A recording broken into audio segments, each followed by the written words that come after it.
亲爱的家人们平安，欢迎一起享用心灵快餐。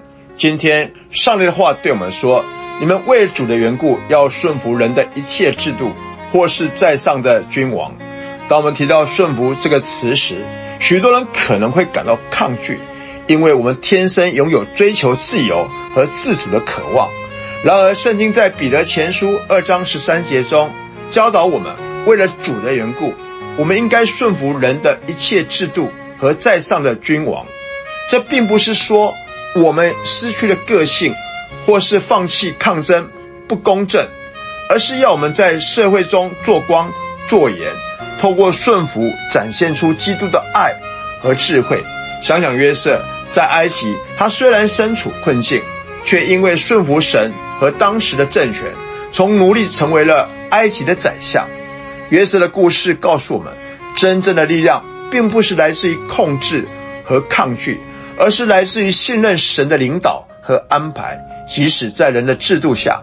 同样的，在我们的日常生活中，无论是遵守交通规则，还是尊重我们的领导和法律，都是实现这段经文的具体表现。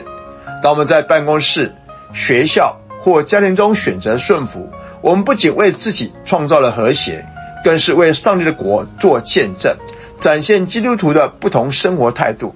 最后，当我们选择顺服神的旨意和人的制度时，我们实际上是在拥抱一种更高的自由，这是在基督里的自由，使我们能超越世俗的束缚，活出真正有意义的生命。奉主的名祝福你，愿你在顺服中经历神赐予的和平与自由。阿们。第579心灵快餐行动指引。彼得前书2章13节，你们为主的缘故要顺服人的一切制度，或是在上的君王。亲爱的家人们平安，让我们一起遵行今天心灵快餐的行动指引。在彼得前书第2章第13节中，我们被勉励为了主的缘故顺服人的一切制度，包括政府和其他掌权者。这不仅是对外在法律的遵守，也是我们信仰实践的一部分。以下是一些实际的方法，帮助我们在日常生活中实践这种顺服。1. 遵守法律，积极遵守国家的法律和地方的规章，这包括交通规则、税收政策和社区规定，表现出作为基督徒的良好公民身份。2.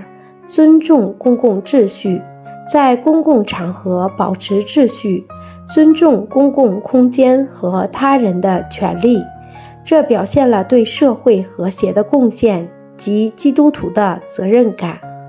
3. 参与社会事务，积极参与选举和公共事务讨论，用基督徒的价值观为社会带来正面影响，投票选择有道德和能力的领导者，推动正义和公平。4. 为领导者祈祷，定期为国家领导人、政府官员以及所有在权力机构工作的人祈祷，求神赐给他们智慧、公正和怜悯的心，以神的旨意治理。5. 教育和提倡，在家庭和教会中教育下一代尊重和顺服合法权威的重要性，通过教导和身教，传递服从和尊重的基督教价值观。让我们一起祷告。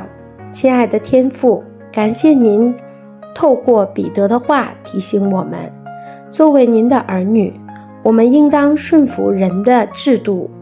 求您赐给我们智慧和勇气，不仅遵守人的法律，更是在每一个机会中彰显您的爱和公义，帮助我们在遵守中见证您的恩典，并在我们的社区和国家中成为正义和和平的推动者。